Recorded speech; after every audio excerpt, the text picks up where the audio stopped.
শুধু বড় স্বপ্ন দেখলে হবে না, প্রতিদিনের কাজ ঠিকঠাক না হলে গন্তব্য পৌঁছানো যায় না। তাই সফল প্রতিষ্ঠানে থাকে দুই ধরনের প্ল্যানিং: স্ট্র্যাটেজিক প্ল্যানিং এবং অপারেশনাল প্ল্যানিং। স্ট্র্যাটেজিক প্ল্যানিং হলো ভবিষ্যতের রোডম্যাপ তৈরি করে। অপারেশনাল প্ল্যানিং প্রতিদিনের কাজের রুটিন।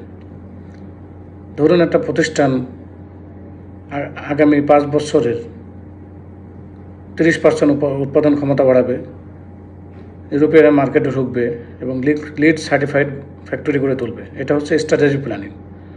আর অপারেশন প্ল্যানিং হচ্ছে এই সপ্তাহে কী কী স্টাইল প্রোডাকশনে ঢুকবে, কয়টা লাইন রেডি আছে, কখন ম্যাটেরিয়াল আসবে এবং টিমের কে কী কাজ করবে।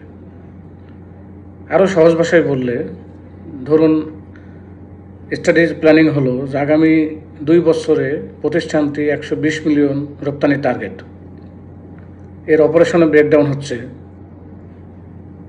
বছরে 60 মিলিয়ন, মাসে 5 মিলিয়ন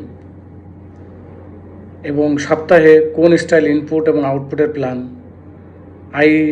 প্রোডাকশন এবং মার্চেন্ডাইজিংয়ের স্পষ্ট অ্যালাইনমেন্ট।